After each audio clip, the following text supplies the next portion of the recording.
রাস্তায় হঠাৎ চোখে পড়ে বেশ কিছু গাড়িবহর, যার মধ্যে একটিতে পটেটো চিপসের প্যাকেট দিয়ে মোড়ানো। জানালা দিয়ে গাড়ির ভিতরে বরের সাজে এক যুবককে দেখে আর বুঝতে বাকি রইল না এটা বিয়ের গাড়ি। তবে বরের গাড়ি যেখানে চিরচেনা ফুল দিয়ে সাজানো থাকে, এই গাড়ি সাজানো হয়েছে চিপসের প্যাকেট দিয়ে, যা দেখে অবাক দৃষ্টিতে তাকিয়ে আছে পথচারীরা। জানা গেল, ঠাকুরগাঁও নিমবাড়ি বাজারের নজরুল ইসলামের ছেলে রাকিব হাসানের সাথে বিয়ে ঠিক হয় কলেজপাড়া এলাকার সাদিকুলের মেয়ে বিভা আক্তারের। বরযাত্রী যেতে বিয়ের গাড়ি সাজানোর সময় ফুলের দোকানদার অতিরিক্ত টাকা চাওয়ায় বেজায় চটে যান বরের বড় ভাই রবিউল ইসলাম।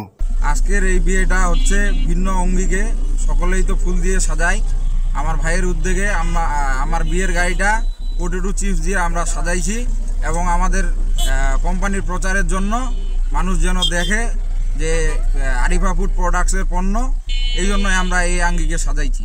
রবিউল একটি চিপস কোম্পানির ডিলারশিপের ব্যবসার সাথে জড়িত। হঠাৎ তার মাথায় আসে চিপসের প্যাকেট দিয়ে গাড়ি সাজানোর এই অভিনব কৌশল। এতে করে গাড়ি সাজানোও হবে, আবার নিজ ব্যবসা পণ্যের প্রচারও হবে। যেমন ভাবা তেমন কাজ, তারা চিপসের প্যাকেট দিয়েই সাজিয়ে ফেলে বরের গাড়ি। বিয়ের দিন চিপসের সাজানো গাড়িটি রাস্তায় নামলে এর একটি ছবির পোস্ট সামাজিক মাধ্যমে ব্যাপক ভাইরাল হয়। সে পোস্টে এক মুরগি ব্যবসায়ী কমেন্ট করেছে, আমার তো মুরগির ব্যবসা, তাহলে আমার ছেলের বিয়ের গাড়ি মুরগির পাখম দিয়ে সাজাবো। এক কাঁচামালের ব্যবসায়ী কমেন্ট করেছে, আমি আমার বিয়েতে মরিচ দিয়ে সাজাবো বরের গাড়ি। এক কোমল পানির ব্যবসায়ী বোতল দিয়ে নিজ ভাইয়ের বিয়ের বরের গাড়ি সাজাতে চেয়েছে। এমনই বিভিন্নভাবে এই সাজ নিয়ে বিভিন্ন মন্তব্য করছে নেটিজনেরা। এবার আপনি ভেবে নিন, আপনার বিয়ের গাড়ি কি দিয়ে সাজাবেন।